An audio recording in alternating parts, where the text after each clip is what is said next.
Аллаға шүкір. Жиен қызға рахмет.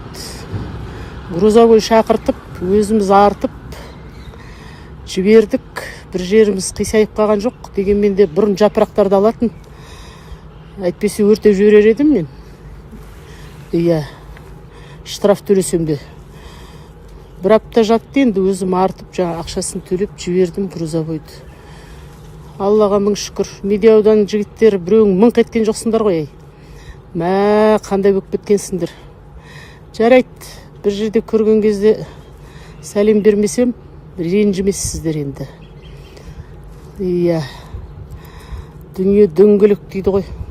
Ассаламалейкум, халайық. Не болып кетті, не шу. Көбісі айтып жүр екен, мен Тұрсынбектің қазіргі әйелінің ағасы деп. Иә, мен ол кісінің ағасы болайын, інісі болайын, туысқаны болайын, көршісі болайын. Ол кісі мен үшін қарындас. Ал Тұрсынбек мен үшін аға. Әр қазағым жалғызым деген сөз бар. Әр қазақ бір-біріне туыс, бір-біріне бауыр. Мысалы, мен қызды өзімнің қарындасым немесе әпкем ретінде көремін. Ал қазақ жігітті өзімнің ағам немесе інім ретінде көремін. Бар мәселе осы. Дұрыс түсіну керек оны. Сұрақтарыңыз болса, осы видеоға комментария жаза кетіңіздер. Ал Тұрсынбек пен Мөлдірге айтарым, жеке өмірлерің араларында қалсын. Жасыратын ештеңесі жоқ. Иә, мен Тұрсынбектің қазіргі әйелінің ағасымын. Егер сіздерде сұрақтарыңыз болса, осы видеоның астына жаза кетіңіздер. Мен барынша сіздерге жауап беруге тырысамын. Атыңызбен қараймыз деген сияқты ғой. Кеше ғана келген жаңалық емес, өзім айтқандай бұрыннан етім үйрене бастаған дүние. Сол еді, бүгін позитивке арнайық, бүгінгі күнді. Көңіл күйіміз түсірмейік. Шын мәнінде бұл үлкен сәйкестік болып тұр.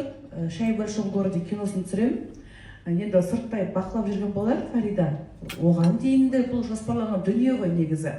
Бір-бірімен бір уақытта келіп қалды да, жаңа қыздар ойлап жатыр, жанарлар, мен сен «Шай в большом городе»ның ашылуына келдік деп.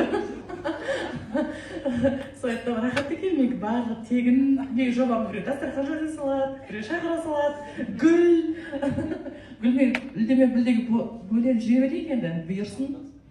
Сөйтіп сәйкестік болып қалды. Мөлдір Мұханның соңғы балалармен отырып, жылап отырған видеосын, рилсын бәріңіз көрген шығарсыздар. Кәдімгідей жүрегің ауырады, әйел болғаннан кейін, бірақ көп адамдар осылай іс-әрекет жасайды. Мысалы, келіп, күйеуін бағаламайды, қадірлемейді, ол қашан басталды десең, бірінші баладан кейін, екінші баладан кейін дейді, бала-шағалар төртеу бесеуді. Мөлдірді дәл солай 14 жыл алтын изменасын бастаған дейді. Негізі еркек адам 14 жыл алтын көрсетті саған деген қарым-қатынасын қаншалықты бағалысың, бағалы емессің, қаншалықты керексің, керек емессің. Сол кезде шешім қабылдау керек еді. Сондықтан бұл мәселе ажыраспауда емес. Шын мәнінде қаншалықты сен бағалысың, еркекке бағалы емессің, сені жоғалтқанда ғана білесің. Мен ойлаймын, 14 жыл бойы үміттеніп, уақытыңды өлтіргеннен гөрі басында-ақ жетіп, қаншалықты бағалысың, бағалы емессің тексеріп көру керек. Бағалы емес болсаң, сол кезде ажырасып кетсең, міне 14 жыл экономдайтын едіңіздер. Не болмаса, дәл сол кезде еркек адам шын мәнінде өзіңді сыйлайтын, өзіңді құрметтейтін, өзіңді құнды санайтын әйел екеніңді көрсе, мүмкін басқаша әрекет қылар ма еді. Сондықтан өздеріңізді алдағанды қойыңыздар. Ер азаматтың сіздерге деген құрмет сыйы жоқ екенін көрген мезетте-ақ кетуге шешім қабылдауларыңыз керек. Сол кезде көресіздер. Шынайы ол еркектің сезімін. Лучше ертерек ажырасу керек, егер 40-қа 50-ге келіп бәрібір сатып кететін болса. Сәнденіп алдым, укладка, макияж бар.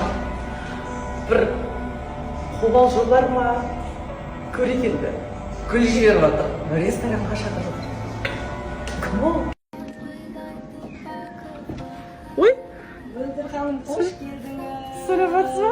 Сіз бе мені күтіп отқан? Иә, мен сізді күтіп отырмын. арнайы Алматыға келгеніңізді ести сала, біз сізге арнайы гүлдер жібердік. Сізді қуанту үшін. Сіз ба маған? Тек емес, қыздарда сізді қолдай алам, сізді қуантқым келді. Қолдаймыз сізді. Мына жерде тек қана қаймақтар отыр. Тұрсынбек Қабатов акасы жүргізуші болады мынау проекттің. Мен қазір тек соны біліп алдым. Тұрсынбек, hello. Бәрі жақсы ма? Шүкір. Туып беруде, қызыңды туып беруде бір емес бірнешеу. Өзіңнен аумайды. Тамағы қандай дәмді. Үйің қандай таптыйнақтай. Ну почему менің мына басым істемей қалады, мына бас істегенде, блядь, дейді еркек. Екінші жылы жүреді, үшінші жылы жүреді, ну төртінші жылы мына бас қайта неше түрлі, блядь, сучкаларды көріп тұр, хочется прям, хочется. Бір қызды көріп қалады, да? А такая ничего.